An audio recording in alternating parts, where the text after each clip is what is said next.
Was it possible that a single flash in the dark, far from the front lines, could quietly starve an entire army? In the early hours of midwinter, a sudden power failure rippled through western Russia, not as a civilian inconvenience, but as a strategic shock. Trains slowed, signals went dark, and a logistical rhythm that had carried steel fuel and men toward the battlefield abruptly faltered. What appeared on the surface as a localized outage was in reality the opening crack in a system that depends on constant motion to survive. Russia's military posture has long projected an image of mass and inevitability. Maps show depth numbers and redundancy. Yet beneath that image sits a far more fragile truth movement. The Russian army does not primarily fight on wheels or wings. It fights on rails. From depots hundreds of kilometers from the front, entire formations rely on electrified lines to move shells, spare parts, fuel, and reinforcements forward in predictable, timed flows. When those flows pause even briefly, the effect is immediate and cumulative. A stalled train is not just late cargo. It is idle artillery, grounded armor, and soldiers waiting for supplies that never arrive. The initial shock came not from a missile strike on a frontline base, but from a calculated hit on the infrastructure that keeps the rear alive. Electricity, often dismissed as background noise in war reporting, suddenly became the main character. Without power rail switches lock in place, repair facilities fall silent, and fuel depots become sealed metal shells. Pumps stop, cranes freeze, security systems blink off. The modern military machine, so dependent on automation and timing, begins to behave like a relic stripped of its nervous system. What made this disruption particularly unsettling was its timing. As winter tightened its grip, logistics mattered more than ever. Cold weather multiplies consumption, more fuel to keep engines running, more maintenance to counter metal fatigue, more clothing and heating for troops exposed along frozen lines. Any interruption during this period carries outsized consequences. A delay of hours can become a delay of days as schedules unravel and priorities collide. Frontline units already stretched feel the absence almost immediately. Commanders facing these shortages do not receive dramatic alerts announcing failure. Instead, they experience silence. Radios crackle with unanswered requests. Trains that should have arrived by dawn are rescheduled, then postponed again. Ammunition allotments are revised downward. What begins as a technical issue in the rear quietly reshapes decisions at the front. Attacks are delayed or launched with insufficient support. Defensive positions are held with fewer reserves. Every choice becomes riskier, every loss harder to replace. This moment exposed a deeper vulnerability that planners had long tried to mask. Rail-based logistics are efficient, but they are also predictable. Lines converge at known junctions, stations, and power nodes. Protecting every kilometer of track and every transformer across vast territory is nearly impossible, especially when pressure already exists at the front. The assumption of rear safety, once taken for granted, begins to erode. Soldiers and officers alike start to realize that the war is no longer confined to distant trenches. It is embedded in the infrastructure of daily life. The psychological impact of this realization cannot be overstated. Morale depends not only on belief in victory, but on confidence in support. When that confidence cracks, even well-equipped units begin to question their orders. The sense that unseen hands can reach deep into supposed safe zones introduces uncertainty that no amount of propaganda can fully erase.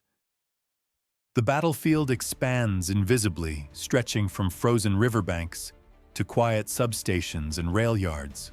This opening disruption did not decide the war, but it reset assumptions.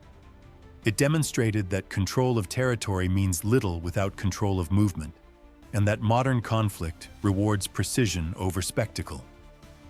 A single outage strategically placed proved capable of forcing an entire system to reveal its weaknesses.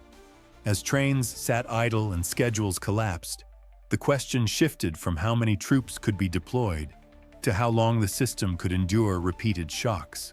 If a brief interruption could cause such cascading effects, what might happen if these disruptions became routine rather than exceptional? And how would an army built on constant motion adapt to a future where its lifelines are never truly secure? Russia's modern battlefield posture cannot be understood without following the steel lines etched across its territory. Railways are not a supporting element of Russian warfare. They are the foundation. Decades of doctrine planning and industrial design assumed that trains would carry the weight of war from tanks and artillery to fuel and food. This assumption shaped everything from base locations to unit composition, creating a force optimized for rail-based supply rather than flexible road-heavy logistics. The logic behind this reliance is rooted in geography and history. Russia's vast distances make truck convoys inefficient for sustained high-intensity operations. Rail transport moves heavier loads over longer distances at lower cost, with fewer vehicles and personnel. During peacetime or controlled operations, this system appears almost unstoppable. Trains arrive on schedule, unloading at hubs that feed forward depots, and from there the front. The system thrives on predictability, not improvisation. Yet predictability is also its greatest weakness. Railways run along fixed routes. They converge at stations, depots, bridges, and power nodes that cannot easily be relocated or hidden. Every kilometer of track becomes a potential point of failure. Unlike wheeled logistics, which can reroute through multiple roads, a damaged rail segment forces delays that ripple across the network. Repairs require specialized crews, equipment, and time, all of which must operate under the assumption of security in the rear. Distance adds another layer of vulnerability. Russian armored units are effectively tethered to railheads. Heavy formations can operate only within a limited radius of unloading points before fuel consumption, maintenance demands, and wear overwhelm them. This reality means that every successful push forward depends on extending rail support or capturing intact infrastructure. When that support stalls, advances slow or stop altogether. Armor without fuel and shells is reduced to static targets. Electricity plays a central role in this equation. Modern rail operations rely on electrified lines, automated signaling, and powered maintenance facilities. A disruption in power does not merely delay trains. It paralyzes the entire ecosystem that keeps them moving. Switches freeze, diagnostics fail, and repair shops go dark. Even diesel locomotives depend on electrified systems for coordination and depot operations. Without power, the system reverts to manual workarounds that cannot sustain wartime tempo. The human element further compounds the problem.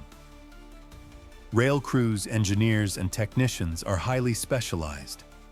Losses or disruptions among these personnel are not easily replaced, especially under wartime strain and sanctions that limit access to spare parts and modern equipment. As pressure mounts, maintenance cycles lengthen, breakdowns increase, and reliability drops.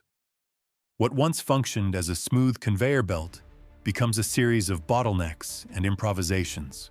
This structural rigidity contrasts sharply with Western military logistics, which emphasize redundancy, modularity, and rapid rerouting. While no system is immune to disruption, forces built around trucks, airlift, and dispersed depots can absorb shocks more effectively. Russia's system, by contrast, trades flexibility for efficiency. It works brilliantly when uncontested and collapses quickly when targeted with precision. Recent events have exposed how little margin for error exists. A single disabled junction can delay multiple units across different fronts. Ammunition shortages in one sector may trace back to a stalled train hundreds of kilometers away. Commanders are forced to prioritize deciding which units receive scarce supplies and which must wait. These decisions shape battlefield outcomes long before shots are fired. As the conflict evolves, this dependence on rails raises uncomfortable questions for planners. Protecting the network requires resources that are already stretched thin. Hardening every node is impossible, yet leaving them exposed invites repeated disruption. Each incident erodes confidence in the system's reliability and increases the temptation to take risks at the front to compensate for delays behind it. Understanding this reality reframes the conflict. Battles are not decided solely by firepower or maneuver, but by the invisible contest over movement and sustainment. When rails slow, the entire war slows with them. And if the system that feeds the front cannot adapt, the pressure will not ease but intensify, pushing commanders toward increasingly desperate choices. How long can an army built on fixed lines endure a conflict where those lines are no longer secure? The quiet expansion of warfare into the rear has transformed what once seemed like distant support zones into contested spaces. Infrastructure that was designed for efficiency and civilian use has become a battlefield of its own, where timing and precision matter more than spectacle. The rise of coordinated sabotage and resistance operations has demonstrated that modern wars are no longer confined to trenches and front lines, but unfold across power grids, rail yards, and maintenance hubs that sustain the fight. These operations are not random acts of destruction. They reflect careful study of how systems function under stress. By targeting specific nodes, rather than broad swaths of infrastructure, resistance groups have shown an understanding of leverage. A single transformer or communications relay can have more impact than a barrage of rockets if it disrupts the flow of supplies at the right moment. This approach turns the scale of the conflict on its head, allowing small teams to generate outsized effects against a much larger force. What makes this form of warfare particularly effective is its ambiguity. Damage to infrastructure can initially be framed as accidents, technical failures, or routine maintenance issues. This ambiguity complicates response efforts and delays acknowledgement of deeper problems. By the time patterns emerge, the damage has already spread through the system. Trains miss slots, repair schedules are thrown off, and frontline units feel the consequences long before commanders can trace the source. The psychological dimension is equally significant. Rear areas have traditionally been spaces of relative safety where soldiers rotate, equipment is refurbished, and civilians carry on with a sense of distance from the fighting. When these spaces become targets, that sense of separation collapses. The war intrudes into daily life, creating anxiety and uncertainty that cannot be easily managed. Workers wonder if their station or depot will be next. Soldiers lose the comfort of knowing that support lines are secure. This shift also forces changes in resource allocation. Protecting infrastructure requires manpower, surveillance, and equipment that might otherwise be deployed at the front. Every guard posted at a rail junction is one less soldier available for combat operations. Over time, this trade-off erodes offensive capacity. Attempts to harden the rear can slow logistics further, creating additional friction in a system already under strain. Coordination among resistance elements amplifies these effects. Actions spread across multiple regions create a sense of omnipresence, even if the actual number of participants is limited. The perception that disruptions could occur anywhere forces planners into a reactive posture. Instead of focusing on shaping the battlefield, they are drawn into a constant cycle of repair and defense. This reactive stance favors those who can choose the time and place of engagement. Technology has played a role in enabling this evolution. Access to open-source information, satellite imagery, and digital communication allows small groups to identify vulnerabilities with unprecedented accuracy. Infrastructure that once blended into the background can now be mapped, monitored, and assessed from afar.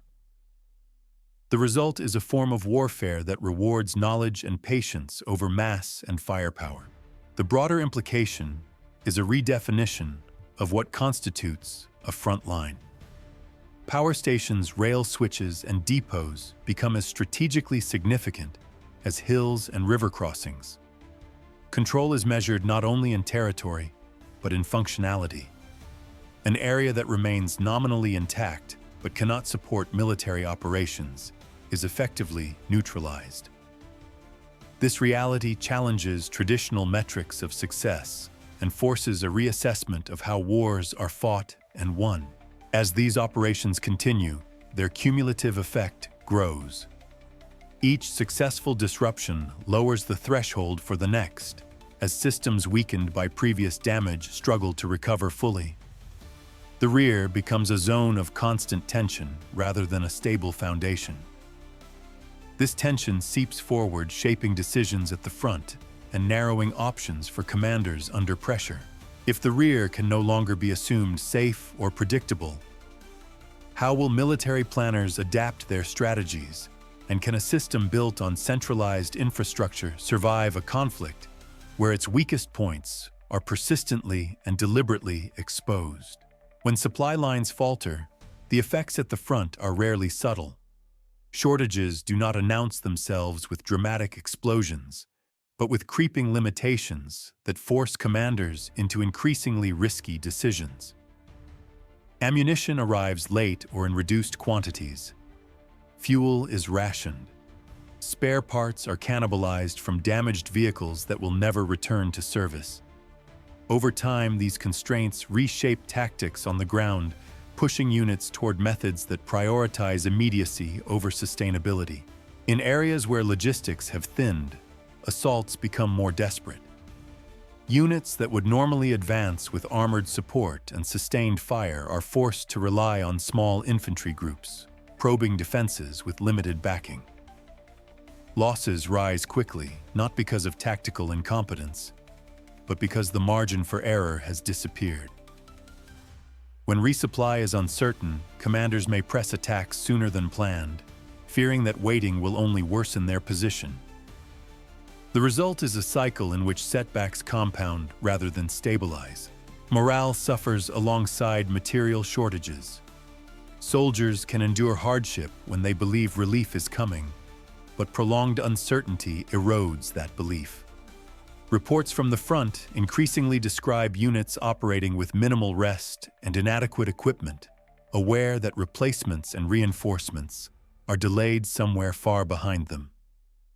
This awareness changes behavior. Risk tolerance shifts, discipline frays, and trust in higher command weakens. The battlefield becomes not only a test of firepower, but of psychological endurance. Extreme measures emerge from this environment. When conventional approaches stall, unconventional ones are tried. Urban areas see infiltration attempts through industrial zones, drainage systems, or disused infrastructure. These methods are dangerous, slow, and often costly in human terms, but they reflect the logic of scarcity. If armor cannot advance due to fuel limits or lack of support, bodies are substituted for machines. Such choices reveal the true cost of logistical collapse more clearly than any statistics. The connection between rear disruptions and frontline desperation is direct. A power outage hundreds of kilometers away can translate into a failed assault days later. Fuel that cannot be pumped, ammunition that cannot be loaded, and vehicles that cannot be repaired all converge at the same point, the moment when soldiers are ordered to move forward without the support they expected. In modern warfare, even a brief delay can be fatal when opponents exploit every weakness with surveillance and precision strikes. Technology magnifies these consequences. Drones, sensors, and thermal imaging leave little room for improvisation. Movements that might once have gone unnoticed are now detected and targeted quickly. This means that any tactic born of logistical necessity, rather than strategic choice, is exposed almost immediately. Losses that might have been avoidable under better supplied conditions become inevitable. The battlefield punishes scarcity without mercy. These conditions also distort reporting and decision-making. Pressure to show progress can lead to optimistic assessments that mask underlying fragility. Maps may indicate advances, but the reality on the ground is often a patchwork of contested positions held at high cost. Units rotate less frequently, exhaustion accumulates, and the gap between official narratives and lived experience widens. This gap further undermines cohesion and trust. Over time, the accumulation of such stresses alters the character of the fight. What begins as a contest of maneuver and firepower becomes a war of attrition driven by logistics rather than tactics. Each disruption in the rear tightens the vice, leaving fewer options at the front. Commanders face a grim calculus pause and risk losing momentum or press forward and accept higher casualties. As this pattern repeats, it raises a critical question about sustainability. If frontline operations increasingly depend on improvisation born of scarcity, how long can such a posture be maintained before operational effectiveness collapses altogether? And what happens when the next disruption arrives before the system has recovered from the last? Behind the battlefield pressures lies an equally unforgiving ledger. War on this scale is not sustained by rhetoric or momentum alone. It is sustained by money, labor, and industrial output. As logistical disruptions multiply, they intersect with broader economic strains that limit the ability to absorb losses and adapt. The result is a strategic overstretch that becomes visible not only in military performance, but in the underlying economy that feeds it. Manpower illustrates this strain clearly. Casualty rates that might be tolerated briefly become unsustainable when they persist month after month. Recruiting replacements grows more expensive and less reliable over time. Financial incentives rise sharply, reflecting both the danger of service and the shrinking pool of willing participants. Each increase in bonuses signals stress rather than strength, revealing how much effort is required to maintain troop levels. These costs accumulate quickly, diverting funds from training equipment and maintenance. At the same time, industrial capacity faces mounting challenges. Sanctions, export controls, and supply chain disruptions complicate access to advanced components and machinery. Factories work longer hours, but output does not always keep pace with demand. Maintenance backlogs grow as spare parts become harder to source. Equipment that might once have been repaired and returned to service is instead written off, reducing the effective size of the force without a single shot being fired. Energy revenue long. A pillar of state finances no longer provides the same cushion. Price volatility, infrastructure damage, and shifting markets reduce predictable income streams. Budget shortfalls force difficult choices. Funds allocated to social programs, regional development, or long-term investment are redirected to immediate military needs. This redistribution may sustain operations in the short term, but deepens structural problems that cannot be postponed indefinitely. Inflation and taxation compound these pressures. As costs rise and purchasing power erodes, the impact of the war reaches households far from the front. What was once an abstract conflict becomes tangible through higher prices and reduced services. This domestic dimension matters because public tolerance is not infinite. While dissent may be managed, apathy and fatigue are harder to counter. A population that feels the cost of war daily becomes less receptive to narratives of inevitability and sacrifice. Strategic overstretch also manifests in force planning. Ambitious announcements of new units and formations create expectations that may not align with reality. Divisions and brigades exist on paper long before they exist in practice, and even longer before they are fully equipped and trained. Without reliable logistics, these formations remain theoretical, unable to deploy or sustain themselves. The gap between plans and capabilities widens, increasing the risk of miscalculation. These economic constraints interact with logistical vulnerabilities in a reinforcing loop. Disruptions in the rear raise costs and slow output, which in turn make repairs and replacements harder to fund. Each cycle tightens the squeeze, leaving less room for error. Unlike battlefield setbacks, which can sometimes be reversed, quickly economic damage accumulates slowly and is difficult to undo. From a strategic perspective, this erosion changes the balance of time. An opponent that can endure longer, adapt faster, or impose costs more efficiently gains an advantage even without dramatic breakthroughs. The contest becomes one of resilience rather than maneuver. Every delay, every repair backlog, and every budget shortfall shifts the equilibrium. As these pressures converge, the central question is no longer whether the system can function under ideal conditions, but whether it can withstand continuous strain. If economic and logistical limits continue to tighten simultaneously, how will strategic priorities be adjusted, and which commitments will ultimately prove impossible to sustain? The cumulative impact of rear area disruption, economic strain, and frontline adaptation points toward a broader shift in how modern wars are shaped and ultimately decided. What once appeared as isolated acts against infrastructure now reads as a coherent pattern with implications far beyond a single conflict. For NATO, the United States, and allied partners, these developments offer both warnings and lessons about the vulnerabilities embedded in highly industrialized, centralized systems. At the strategic level, the events underline that logistics is no longer a background function, but a primary battlefield. Railways, power grids, ports, and data networks have become decisive terrain.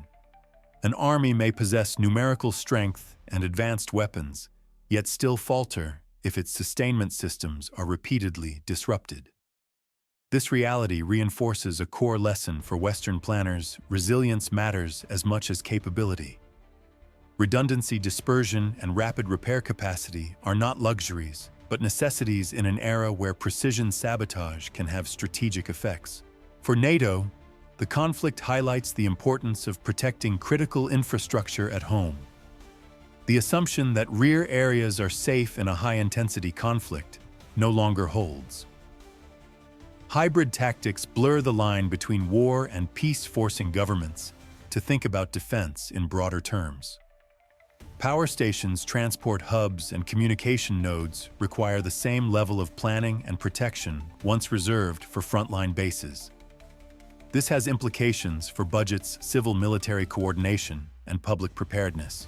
The United States faces similar considerations, particularly regarding global commitments. Extended supply lines and reliance on complex logistics chains demand constant vigilance. The lesson is not that centralized systems should be abandoned, but that they must be backed by flexible alternatives. Mobility, modularity, and the ability to reroute supplies quickly can mean the difference between continuity and paralysis under pressure. From a doctrinal perspective, the conflict suggests a renewed emphasis on asymmetric approaches. Smaller, precise actions can neutralize advantages that would otherwise dominate through scale alone. This does not eliminate the need for conventional strength, but it reshapes how that strength is applied. Future conflicts are likely to see increased competition over infrastructure, information, and morale, rather than purely territorial gains. Politically, these dynamics also influence alliance cohesion. Shared vulnerability can strengthen cooperation, but only if risks are acknowledged openly and addressed collectively.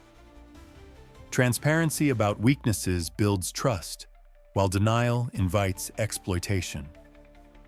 The ability of allied states to learn quickly and adapt together may prove as decisive as any individual weapon system.